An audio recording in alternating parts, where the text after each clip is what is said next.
Hello again, RoyZesch.REALTOR here with Coldwell Banker Legacy in San Angelo. Today, continuing the series on baby steps to healthy living, we're on baby step 8, supplement wisely. Now, a lot of people think of supplements early in the process. This is one of the things, I can add some vitamins and make myself a lot healthier. And there's some truth to it, but you think about how God designed the system. He didn't design us to get our vitamins through a little capsule we take every day. Originally it was designed to come through the food you eat.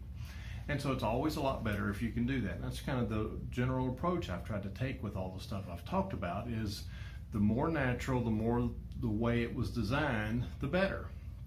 On the other hand, as we've talked about some of the practices they have in agriculture today, some of the pesticides, herbicides, different things, and some of the pulling out of the minerals and whatnot, so there's not possibly as much vitamins and minerals in our food today as there has been in the past. So there are some opportunities to supplement. There's been some studies, as we talked about organic foods earlier in one of the videos, about organic foods have substantially higher levels of vitamins and minerals in them. And then there have been other studies that didn't show that. I think there's a good chance they're better, but it's hard to tell. So some things to think about as you go through thinking about adding some supplements. A lot of supplements are very good, and there's a lot of supplements out there that are nothing but make you have some very expensive poop. So it's just a matter of figuring it out and separating fact from fiction and the marketing and all that kind of stuff with it. It gets a little complicated at times. So a couple of things just to think of as far as some supplements that generally people need, and then you can kind of go from there in your education process and figure out, see what kind of response you get. Vitamin C is a very good one. It's an immune booster. It's the first form of defense for your body when there's an invasion of some sort, virus, bacteria, anything. The vitamin C is the things it triggers in your body is the first step in fighting it. So that can build up your immune system. Again, it's good to just take it on a regular basis and not just try to overload yourself with it when you're fighting something. Have it in there all the time so that your immune system's there ready to fight the battle before it starts. Fish oils. And these, a lot of them can be fairly good, but the processes they use to extract them aren't good. But we've talked about the omega-6 versus omega-3 fatty acids. The diet tends to be very high in omega-3 fatty acids because of the corn-fed animals, the beef, all the amount of food going into the meat products that we eat.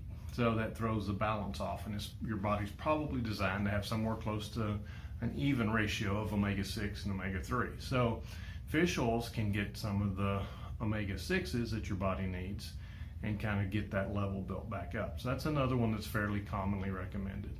Helps you synthesize vitamin D and just makes your body work a lot better. Another thing Americans tend to be very deficient in is magnesium. So some magnesium supplements are probably worth considering. And those are, more general. There's some other specifics. It's a funny story with a friend of mine several years ago. There was a supplement we'd been taking, and we just happened to give her a bottle of them, and she started taking them and just was amazed at the results. I mean, there was something in this that she was deficient in, and it was causing some serious problems because there's hundreds, if not thousands, of vitamins and minerals in your body that all need to be there in the right proportions to work together to make you optimize your health. So she got for a period of time where she just almost couldn't make it without taking it. She had to take one every day. If she didn't, she could see a huge drop off in her energy levels and her ability to get things done. And she did this for a period of time, and then she started missing some and noticed there wasn't any difference. And I suspect it was she had a deficiency of something that was in that vitamin, and once she got kind of built up over the threshold that she could tell the difference, and it wasn't that big a deal. She'd corrected the deficiency. She didn't necessarily need to be taking it long term.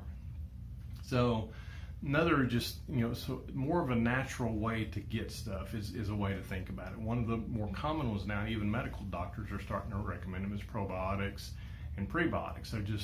They're learning more and more about how the healthy gut bacteria affects your overall body health, and how stimulating getting the good bacteria into your gut, which helps keep the bad bacteria out, which cause a lot of digestive problems. Now, again, there's a lot of different things we do in our daily life as Americans tend to do that can make that worse. We tend to kill the good bacteria, antibiotics, even just chlorinated water, drinking it all the time. It kills those good bacteria because those are indiscriminate in the way they kill. And some antibiotics are indiscriminate, some are a little more discriminate. But you're destroying those gut bacteria, and a huge portion of your digestion. And in grade school, I was always taught, well, you had the acids come in and the mechanical action of the stomach and all this, and then it went into your small intestine, and that was where a lot of the digestive process, where it was all mechanical and chemical.